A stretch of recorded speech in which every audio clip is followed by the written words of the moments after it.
메를로가 그게 없어. 색깔이 너무 강하지가 않아. 그래서 생산은 엄청 많이 하는데 유명한 게 덜해. 맨날 모임에 있는데 항상 있어. 모임에는 항상 있는데 별로 티내지 않는 애거든. 그런 애가 메를로야.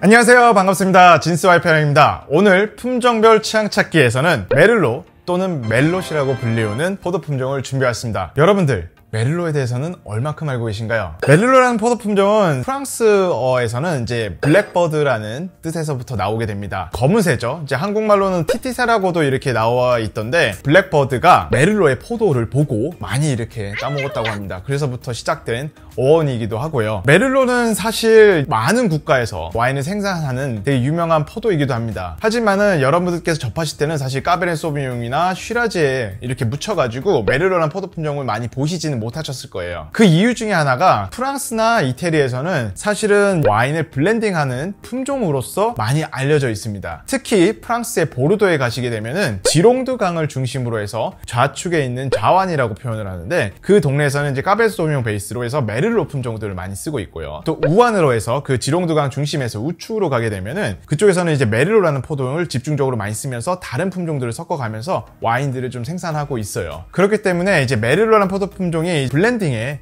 큰 역할들을 해주고요. 과실의 집중적인 맛과 색을 또 같이 도와주는 역할을 해주고 있어요. 특히 실키한 이런 타닌들이 좋아가지고 첨가제로서도 최고의 포도 품종이기도 합니다. 하지만 프랑스 우한 쪽에서는 최고의 메를로 100% 만드는 와인들도 있습니다. 그게 이제 샤또 패트리스라고 하는 와인이고요. 보통 한 500만원 정도? 500만원 이상의, 경매에 오르면 1000만원 이상의 빈티지별로 최고가에 나오는 최고급 프리미엄 와인 중에 하나를 만들고도 있는 게 메를로라는 포도 품종이기도 합니다. 이태리로 가면은 똑같습니다. 토스카나 지방에서는 고급 와인들, 특히 이제 슈퍼 토스카나 와인을 만드는데도 그 지역에 있는 토차 품종 플러스 이 메를로라는 포도 품종을 써가지고 되게 고급 와인들을 만들기도 합니다. 그 외의 나라에서는 칠레, 호주, 특히 미국에서도 워싱턴부터 캘리포니아까지 그런 메를로의 생산량도 되게 많다고 보시면 될 것 같아요. 메를로라는 포도 품종은 토양적으로 봤을 때는 차가운 토양이라고 불리우는 진흙부터 시작해서 되게 배수가 잘 되는 석회질이나 자갈 토양까지도 어느 정도 메를로는 정말 적응 능력이 되게 좋은 포도 품종이에요. 그렇기 때문에 생장력이 되게 뛰어나고요. 이 나라 저 나라에서도 잘 자라는 포도 품종 중에 하나입니다. 단 하나, 까베르네 소비뇽과 비교했을 때 조금은 수확 시기가 좀 빠른 편입니다. 껍질이 까베르네 소비뇽보다는 얇기 때문에 훨씬 더 빨리 이제 수확을 해줘야 되는 케이스고요. 그렇기 때문에 좀 산미가 좋거나 그런 탄닌감이 너무 강렬하지가 않습니다. 그러한 역할들을 이제 많이 해주는 게 메를로의 장점이라고 보셔도 될 것 같아요. 오늘 지금 4가지 다른 국가의 메를로를 준비를 했어요. 프랑스, 칠레, 그 다음에 미국에서도 캘리포니아급과 나파밸리급 2가지 메를로를 이렇게 다양하게 준비를 했습니다. 그러면은 이제 4가지의 다른 메를로를 테이스팅 해보시고 여러분들의 취향을 찾아보도록 하겠습니다.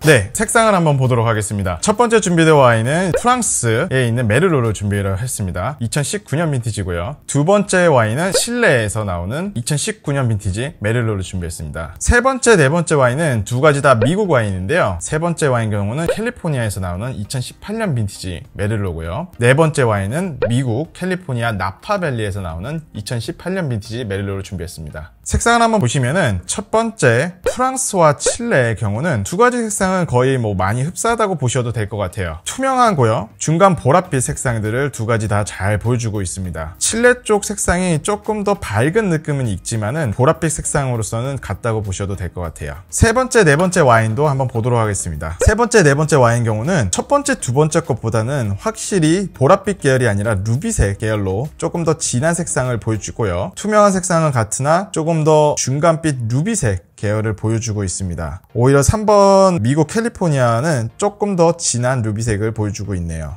네, 그러면은 두 번째와 세 번째 색상을 한번 비교를 한번 해보도록 할게요.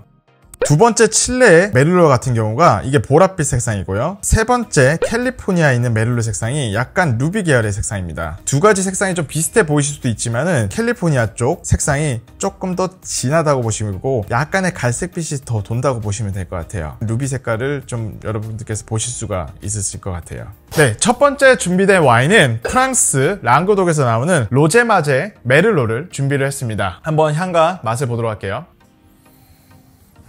향에서는 이제 검은 과실의 느낌들이 나는데 붉은 과실과 섞여 있습니다. 특히 이제 체리나 자두 중에서도 약간 검은 자두의 느낌들을 잘 보여주고 있어요. 그리고 끝에서 올라오는 이런 야채 향들이 있어요. 채소 향들의 느낌들이 나고요. 약간의 화한 민트의 느낌들도 좀 보여주고 있네요. 맛을 한번 볼게요. 산미도 있고요. 그리고 타닌감도 살짝 있는 편입니다. 원래 타닌이 적은데 이 바디감이 좀 낮다 보니까 이 타닌감이 조금 더 세게 느껴지는 편이에요. 근데 타닌감이 너무 강렬하진 않아요. 하지만 이제 바디감이 낮기 때문에 이 타닌감이 좀 더 느껴질 뿐입니다. 맛에서도 이런 자두나 딸기의 느낌들이 같이 나오게 되고요. 산미들도 어느 정도 지금 좀 높이가 있는 편이에요. 그래도 오히려 더 마셨을 때는 그런 바디감이 너무 강렬하지 않기 때문에 편안하게 드시기에는 괜찮습니다. 두 번째 와인은 칠레 라포스톨에서 나오는 메를로를 준비했습니다. 콜차쿠아 밸리에서 나오는 메를로 품종이네요. 향과 맛을 한번 볼게요. 향에서는 첫 번째 프랑스 와인보다는 조금 더 숙성된 향들이 납니다. 이런 흙이나 이런 가죽의 느낌들도 잘 보여주고 있고요. 하지만은 베이스로 자두나 체리의 느낌들, 이 모든 것들을 같이 보여주고 있어요. 그리고 약간 블루베리 느낌들도 좀 있네요. 맛을 한번 보도록 할게요. 두 번째 칠레 메를로 같은 경우는 확실히 조금 부드러운 무게감이 느껴집니다. 타닌에서도 너무 강렬하지 않고요. 첫 번째 프랑스 거는 바디감이 낮다 보니까 산미나 타닌감이 세게 느껴졌는데 이 칠레 쪽은 과실의 진함이 있으면서 바디감이 있어서 그런지 타닌도 부드러운 편이고요. 그리고 산미도 어느 정도 느껴지는 편입니다. 그렇기 때문에 조금 더 균형감이 잘 잡힌 와인 같아요. 그래서 마시기도 집중도도 좋고 그 다음에 목넘김도 되게 깔끔하게 느껴지는 편입니다. 세 번째 준비된 와인은 미국 캘리포니아에서 나오는 샤또 수보레인 메를로를 준비했습니다. 향에서는 지금 프랑스 칠레를 좀 섞은 듯한 느낌이 있어요. 이제 붉은 과실들이 보여주면서도 이런 자두의 느낌들도 잘 보여주고 있고요. 좀 잘 있는 잼미한 느낌들의 약간 그런 터치감들이 보여줍니다. 너무 강렬하게 잼미한 느낌들이 아니지만은 베리류라든가 잼의 느낌들, 이런 단맛의 느낌들의 향들도 되게 잘 표현하고 있어요. 그리고 이제 피망 같은 이런 야채 향들도 같이 골고루 복합적으로 좀 느껴지네요. 맛에서는 산미도 있으면서 타닌감은 부드러운 편입니다. 이게 바디감도 미디엄급 바디로 있기 때문에 마셨을 때 그렇게 부담감이 적어요. 되게 편안하게 드실 수가 있고 끝맛에서 새로운 맛들이 있는데 이게 다크 초콜릿이나 커피의 느낌들이 살짝 더 은은하게 퍼지는 맛들이 좀 보여주고 있습니다. 그래서 조금 과실의 단맛과 적은 타닌감 이런 느낌들이 고루 섞여 있기 때문에 부드럽게 편하게 마실 수 있는 메를로 품종인 것 같아요. 네 번째 준비된 와인은 미국 캘리포니아 나파밸리에서 나오는 마릴린 멀롯이라는 와인입니다. 이거 같은 경우는 레이블에 보시면은 그 마릴린 멀로 사진이 있죠? 마릴린 멀로인데 멀롯을 여기서 이제 느낌들을 살려가지고 이 와인을 만들었다고 하네요. 향에서는 그런 블루베리나 블랙베리의 느낌들이 되게 강렬하게 느껴지기도 합니다. 하지만 전반적으로 처음에 느껴졌었던 다크 초콜릿이랑 코코아 느낌들이 또 계속 끝까지 은은하게 퍼지기 때문에 향에서도 은은하게 퍼지는 향들이 되게 매력적이에요. 그리고 이제 메를로에서 느껴지는 이런 민트라든가 가죽 흙 향들의 이런 숙성된 느낌들, 이런 느낌들도 같이 보여주고 있고요. 이런 스파이시한 느낌들인데 이제 베이킹 스파이시라고도 이제 많이 표현하는데 약간 달달한 이런 정향들의 느낌들도 약간 보여주고 있어요.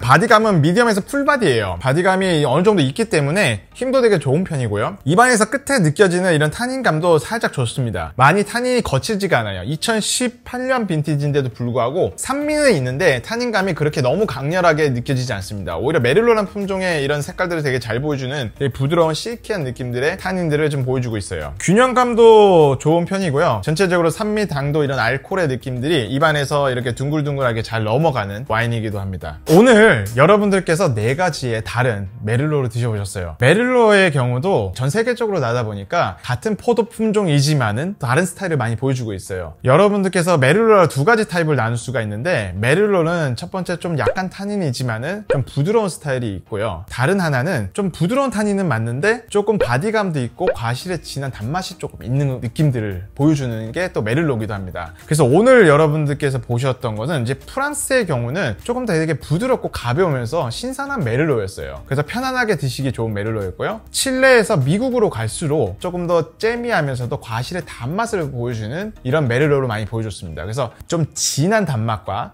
약간 실키한 타닌을 원하시면은 칠레부터 시작을 하시면서 이제 미국 쪽에서도 캘리포니아 나파 쪽으로 가시면은 진하면서 우아한 느낌의 메를로를 드실 수가 있고요. 조금 더 가볍게 드시려면 이제 프랑스 쪽에서 드시면 괜찮을 것 같아요. 하지만 추가적으로 보르도에서 있는 메를로 100%에 있는 이런 와인들도 많이 있습니다. 그 지역에 있는 와인들을 또 드시게 되면은 이런 잼미한 느낌들보다는 조금 더 숙성된 느낌의 메를로를 느껴보실 수도 있으실 거예요. 메를로의 취향? 아직은 어려울 수도 있습니다. 하지만은 다양하게 하나의 품종으로 이 나라 저 나라 한번 테이스팅도 해보시고요. 드셔보시면서 한번 또 즐겨보셨으면 좋겠습니다. 오늘 준비한 것은 여기까지고요. 좋아요, 구독, 그리고 알람 설정까지 부탁드리도록 하겠습니다. 감사합니다.